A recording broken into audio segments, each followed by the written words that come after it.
Welcome back to Sam Fetterman's Red Sox podcast. I am Sam Fetterman. That is Quinn Riley. Quinn, how are you doing today? Doing great. Joining you from Brewster, Massachusetts, a lovely area of Cape Cod. And we are here to talk about the MLB draft. The Red Sox had the 15th pick and a good slot bonus pool from Sunday night and Monday afternoon, which kind of lasted the entirety of Monday. We're going to talk probably mostly about the picks the Red Sox made on Sunday night. And that starts with 3 SEC right-handed pitchers and the 15th overall pick, Kyson Witherspoon from Oklahoma. Quinn, where are you at on Kyson Witherspoon? Did you like the pick for the Red Sox? So there was multiple times within the season where I was like, Kyson could legitimately be the number one pick. That obviously didn't end up happening, but it's kind of like Montgomery last year where it was like just kind of ended up falling, and it's I'm actually kind of still in shock that the Red Sox actually got him, and I still think it could have been it's a reasonable number one pick if you want to consider that too. And yeah, I would just consider I would compare it to Montgomery last year where just a pick falling on your lap and it being available. And obviously the Red Sox probably had some other people in mind.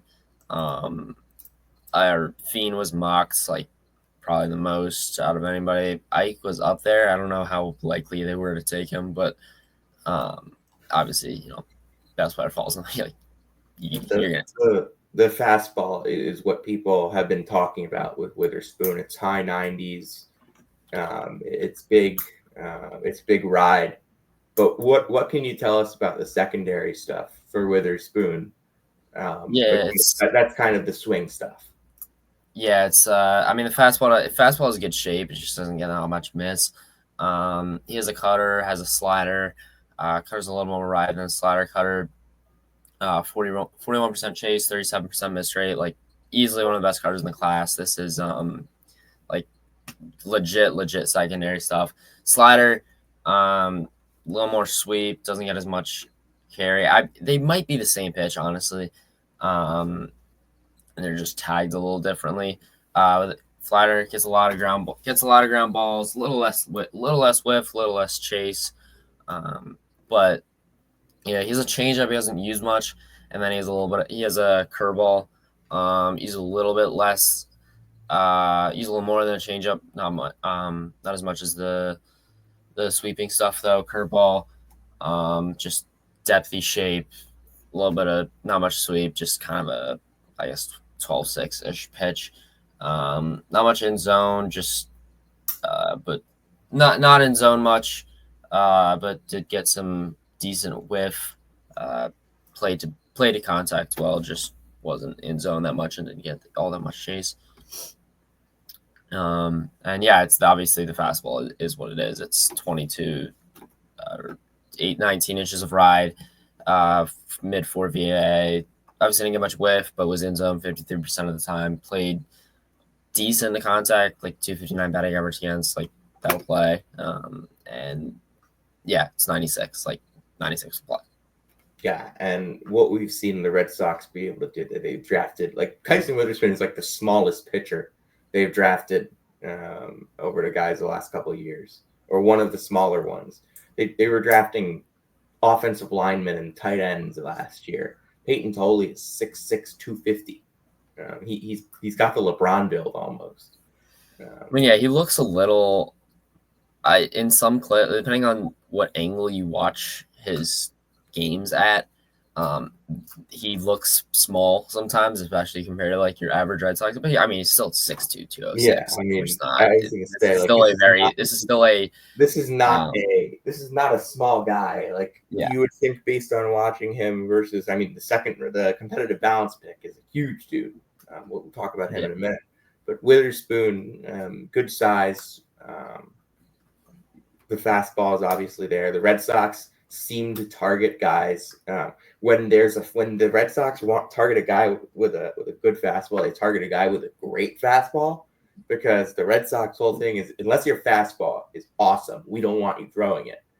And that's the whole thing. They're just going to target the best fastballs and put whatever they can around it. And Witherspoon, as you mentioned, already has some of those tools: the cutter, the slider, the changeup, and the curveball. But why do you think he fell? Do you think there's any particular reason? Was it because other teams just wanted other guys, or do you think there was something that teams were a little concerned about with Kyson? Honestly, just the way the draft, like teams had guys they wanted. Obviously, I don't think I don't think people expected Killen to go 13. Like that was a little weird. The Giants definitely a reach. And then the Rays obviously going prep that in the first round. That's pretty common. And then like Steele Hall going at 9. Like yeah, I mean teams just had the guys they wanted. It's pretty similar to Montgomery last year. And I wouldn't compare Killen to like a Seaver King pick by the Nationals last year, but more of just like teams reaching back for guys and then ending up and then just guys ending up being available, similar to Montgomery last year. Yeah, I mean, this is the third straight year now that the Red Sox have gotten a guy that was universally mocked in the top 10, outside of the top 10, with Kyle Teal, with Braden Montgomery, and now with Kyson Witherspoon. So I look forward to seeing which Cy Young Award pitcher the Red Sox get for trading Kyson Witherspoon and whoever they do this with next year. Tariq School will come on down. But Witherspoon was the first pitcher the Red Sox took. The second was Sioux Falls, South Dakota's own Marcus Phillips. A really fun story for him. JUCO kid, was a bullpen arm his first year at Tennessee. He had issues with stolen bases this year, but figured that out a little bit by the end of the season, and was a rising stock type of guy that the Red Sox look at, because the tools are there. What I've seen from Marcus Phillips is it's a guy that he's probably not going to make it to the majors with this pitch mix, but the Red Sox are going to use his tools to find something that works for him. Yeah, it's obviously a big.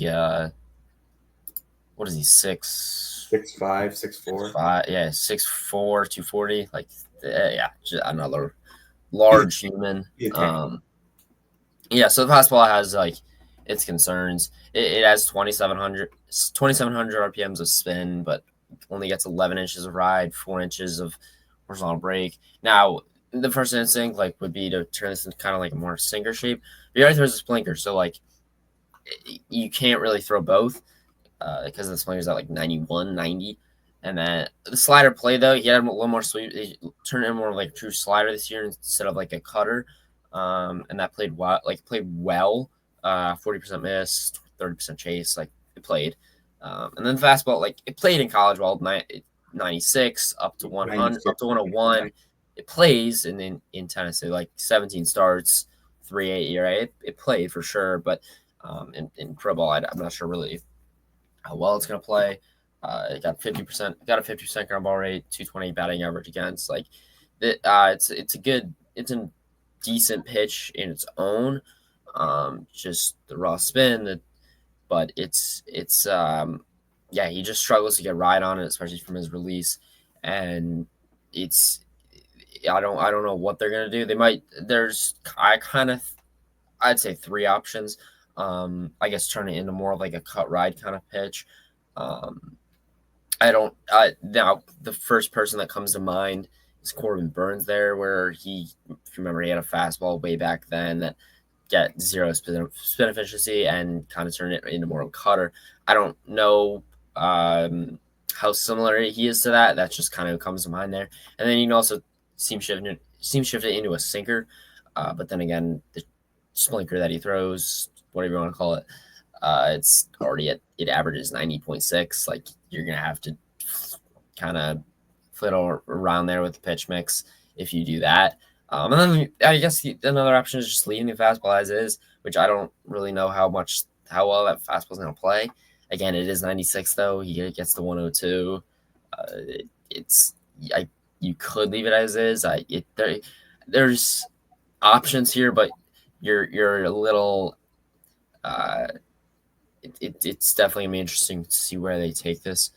Um, Obviously, the changeup too, like changeup as is, really played this year. 43% miss, 35% in zone, um, whatnot. So yeah, that played like it's gonna be really interesting to see what they do with the profile here. Yeah, so this is the pick that the Red Sox got in the Quinn Priester trade. So now we know the full trade. It's Quinn Priester for Ferry Rodriguez, Marcus Phillips, and John Holloway was the player to be named later. He's a right-handed reliever, I think. Yeah, from PA. Right. One of my high school pitching coach actually works with him, which is cool. Okay, that's pretty cool. We'll see what happens with him. I've heard some decent stuff. Yeah, good fastball. Pretty.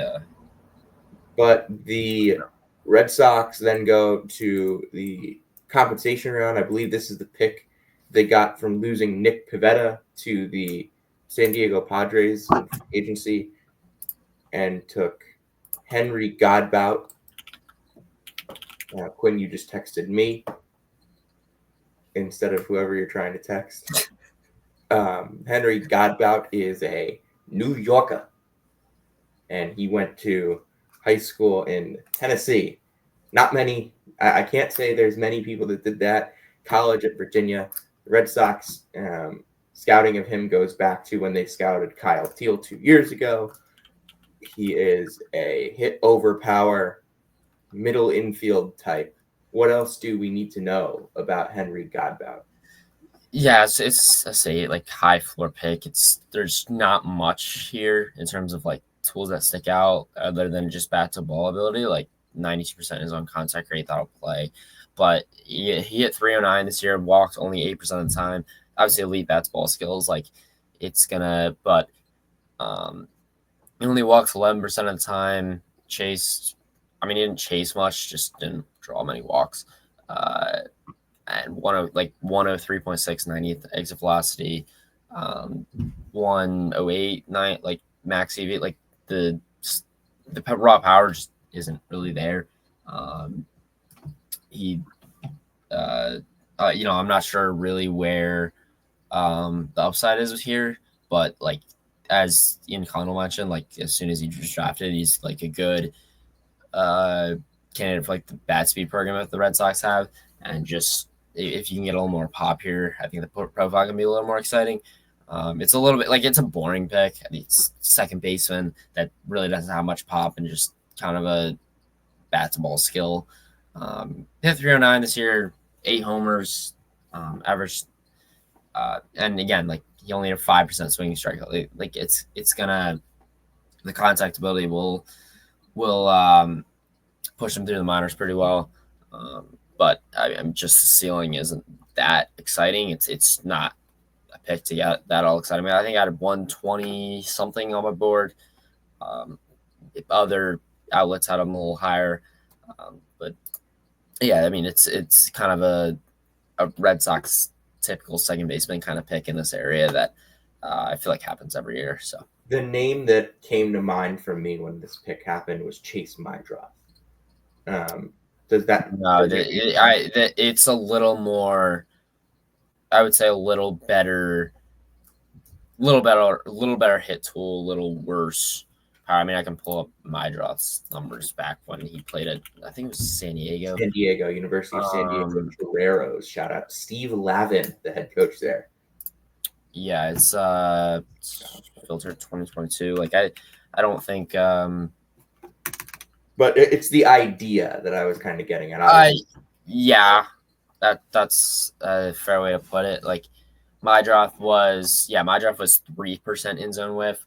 and only a 99 90th exit velocity. So it's a little bit more of a I'm drastic forgetting how bad that was. And then difference. he homered on his first plate appearance in Salem. This I is remember that, and I was like, okay, maybe we're dealing with something here.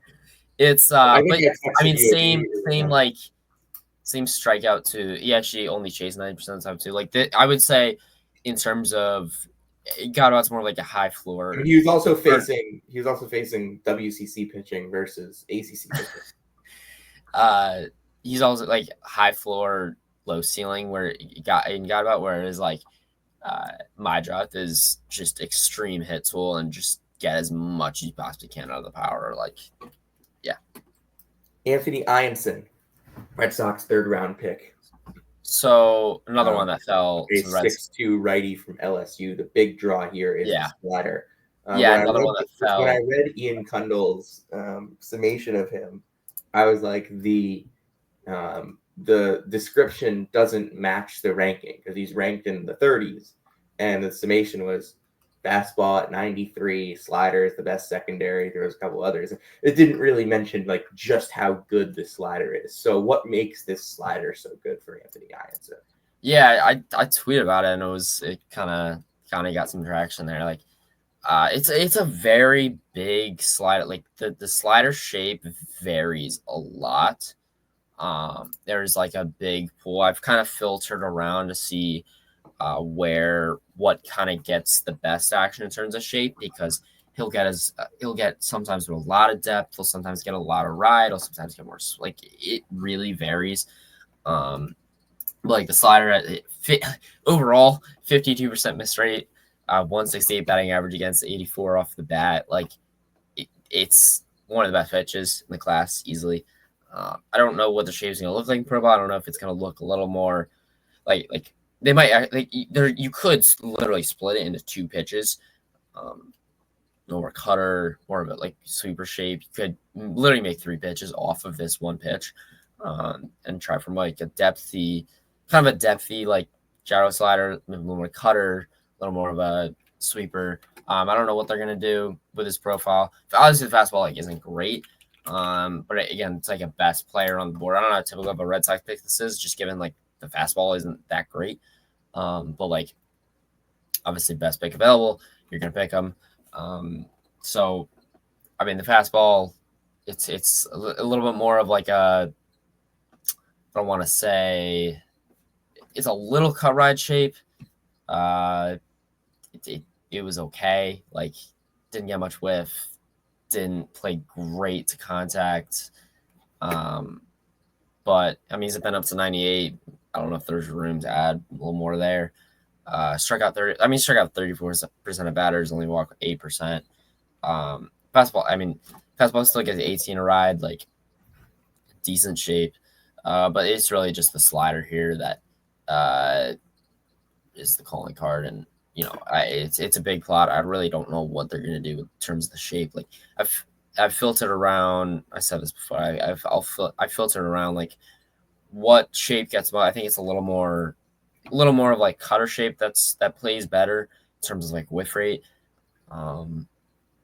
Whereas like a little more depthy shape doesn't get as, I don't know. Also don't know how much sweep he can actually get with this.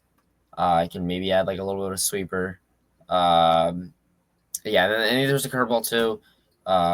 There's a curveball at say 78. Decent spin, good in zone rates. Actually was in zone 10% more than the slider, and played really well off the bat. 63% ground ball rate. Yeah, that'll play. And good miss overall on the pitch. And then also there's a splitter too. Only threw 77 of them this year, but it was still a pitch. I don't know actually how much he threw this or where. I don't know the severity of how much this is in the arsenal. It's kind of tagged weirdly, intermediate. To be honest with you, I don't even know if this is a splitter, to be honest. It was tagged as a splitter, but I don't think it is. It was just a bunch of formation of a bunch of really weirdly tagged pitches. So I don't know what that is. But yeah, he also does something where he moves left and right based on where the batter is on the mound. That is, um, so that definitely helps the slider play a little more. I wonder if that has anything to do with the shape. I haven't looked into that, and if the shape varies based on handness, that I haven't looked into. But the slider plays to both. The slider plays equally as well to both lefties and righties. So This is Anthony Ianson. This season, 3 ERA in 108 innings. The thing about these college pitchers, you don't see them very much after the draft until the beginning of the next season because their arms are burnt toast thanks to college coaches who run them into the ground. And don't you just love that? Let's talk a little bit about the other guys. The Red Sox took Mason White in the 4th round, Christian Fauch, Leighton Finley, Miles Patton, Dylan Brown, Jacob Mayers, a lot of SEC pitchers. Is there anybody on the draft board from day 2 that stood out to you? yeah, I really like Leighton Finley, Georgia arm. A lot of people were high on him. He didn't have the greatest year, kind of fell compared to where he was in the preseason. But yeah, the stuff is legit. Just great arm. Didn't have the greatest year, like a 4.8 ERA for Georgia and 14 starts, 16 outings. Finished the year. Walked only 27% of batters, but the stuff is still really nice. The fastball doesn't get much. It's a good. It's a solid pitch. Just doesn't shape isn't ideal. 11 inches fried, 10 inches horrors, but it's really the slider here that's the calling card. 40% miss, 34% chase. It's a little bit of a sweepier pitch, 12 inches of sweep. Really nice pitch. I believe I tweeted something out about him, about it, and yeah, I think the slider is a really nice profile. It's another big plot too, kind of like Ianson, where it varies in shape. This time a little more east to west variance, where like he's getting some sweep sometimes, he's getting some where other times it's looking more of like a cut, or I wouldn't say cutter, but like kind of a more gyro-y slider. But yeah, he's been up to like 22, 23 inches of sweep, and sometimes gets as little as like 3 or 4. So I wonder what the profile looks like here in pro ball. And then the changeup too, it's there, but like it's not a great pitch at all. And I wonder what that looks like in pro ball too. Has a curveball, hasn't really utilized it that much. So yeah, I'm really just curious to see what the profile looks like. Just how they play around the slider. Just the fastball shape isn't great, but it played, and the secondaries past the sliders aren't that great. Anyone else you want to mention on day 2? Yeah, there's a couple. Cade Fisher. I remember like the beginning of the year, he there was some. I wouldn't say hype because he wasn't ranked that high, but like the velo dropped at the very beginning of the year for Cade. This round 18. So like, I mean, I don't know how relevant this is to a lot of people, but like velo dropped at the beginning of the year, and it was like he was sitting like 85, 86, and no one knew what the hell was going on. And yeah, I mean, I really, I don't know either. Even I don't even know if the people there knew that well. But he got it back up to like 90. It's a sidearm lefty, but yeah, he had a good career at Auburn, I think. Yeah. Just obviously it's an 18th rounder, but like I said, it's kind of a notable guy. Just if you know SEC ball. But yeah, Well, that's the entire Red Sox draft. Notable guys who know SEC ball, yeah. Which I definitely do not know SEC ball for baseball. Basketball, I know plenty of SEC ball. Football, I know a little bit of SEC ball. Slider's still at a 33% miss. He had a 4.6 ERA and 10 SEC starts, 14 games. Or excuse me, 10 starts for Auburn. And yeah, I mean it's a notable pick for SEC ball. Another couple guys like I'm just going through the list of SEC guys at this point. Another Jacob Myers, like legit fastball. I think what was that? My tweet of him got some traction too. Round 9 pick, 98, 95, 98, top 102, like elite, 23 inches of carry, so that he'll still get 20-ish, 19 maybe in pro ball. Fastball shape remain intact. 35% in zone whiff. It plays really freaking well. And 45.8% in the upper third. Like, and this is in zone 2. This is not overall. I believe it's over 50% in the upper third.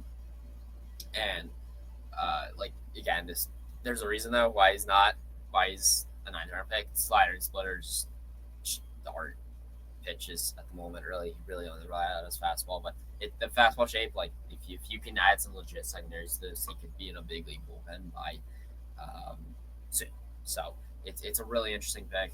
I believe he's 6'5", so average height. I thought he was maybe a little taller, but yeah, really fun fastball here. Really great pick. And then so something else I want to talk about too. 4th-round pick Mason White and 10th-round pick Maximus Morton. Literally the same exact profile. Like 45 hit tool, maybe 40, and 55 to maybe 60 power. Really similar numbers, really similar chase numbers, really similar power numbers, really similar numbers throughout the season.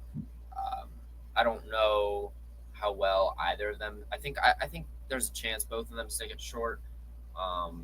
Probably Martin better than White. But yeah, I mean they're really similar profiles. That like I was looking at them like, wait a minute, like yeah, and I was looking at them like, wait a minute, they look really similar. And then not 5 minutes later, somebody texted me that they're literally the same exact prospect, and they went 6 rounds apart. So I found that really interesting. It's also not kind of a Red Sox pick where like in the later rounds, it's I feel like you'd expect more like heavier contact bats, but they went for like a power over hit tool here with both of these hitter picks. And yeah, it's like how the power can grow into plus. And they're definitely more exciting prospects than a guy like Godbout. Yeah, and both Big 12 shortstops too. So Man, it's still I did the whole year of college basketball, and I still hate calling Arizona a Big 12 school. But Quinn, anything else you want to add before I let you go? yeah, I think Dylan Brown too is worth talking about. Like 6'5" lefty from Old Dominion.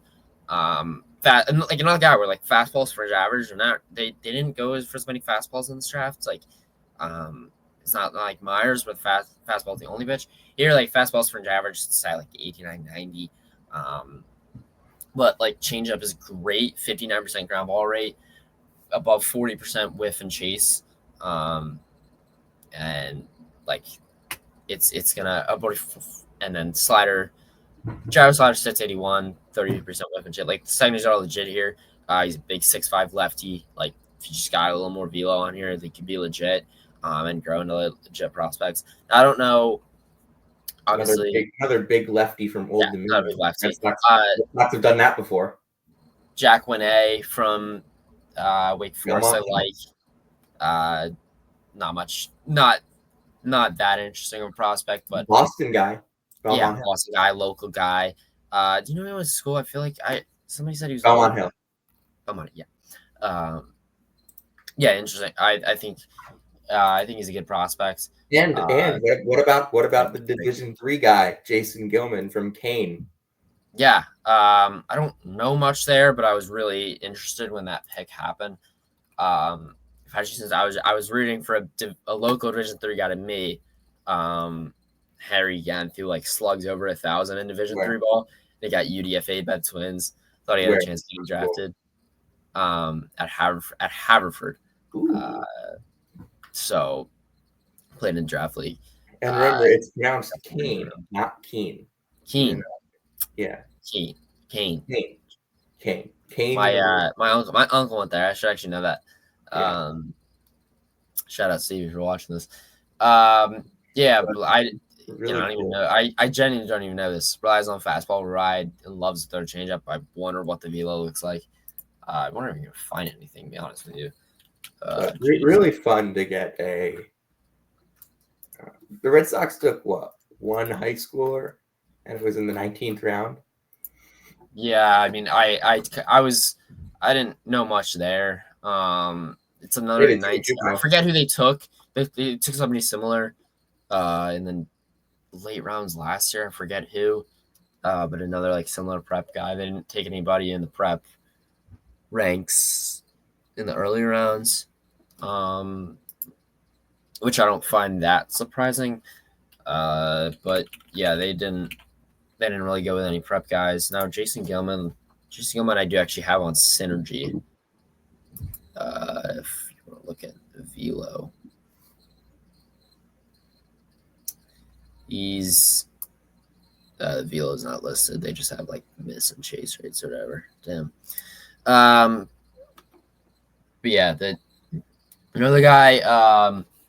We can just go through the SEC. You could briefly go through the SEC arms here. Christian Fouch from Arkansas. Yep. I knew of his name going in. I didn't know him that well though. Really nice, really nice splitter. That had like a 49% whiff rate. And then the fastball got up to 100. Like, I don't know if he can really start. I don't know if he did start. I don't know if he did. I don't think he did. But yeah, I doubt it's definitely more of a reliever type there.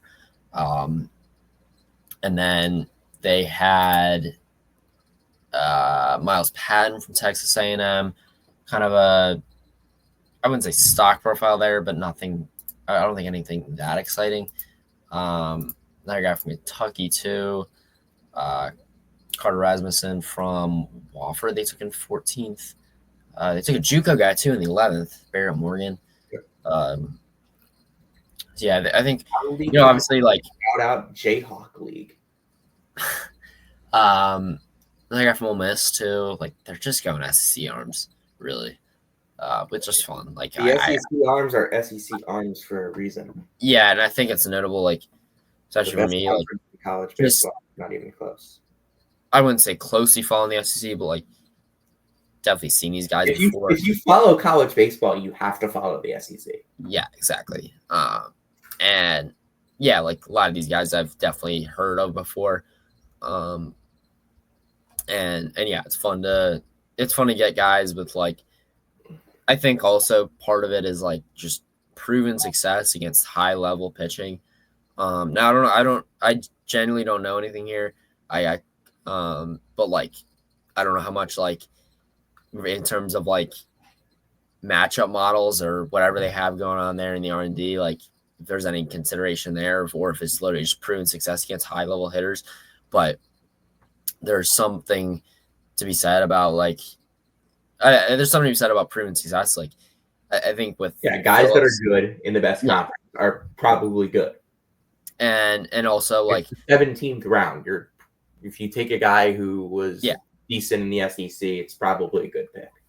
And also like if you want to talk about specifically Phillips fastball, I think it's relatable here. Where like, I mean, the shape isn't great, but like the pitch played and you threw it a good amount this year. Like I think proven success, especially metal bats too. Where you're swinging a trampoline, like proven success is against high level competition is one thing. Like, and there's just size in the SEC too. Like you're gonna see big boys. Yeah, and it just kind of fits the stereotype here.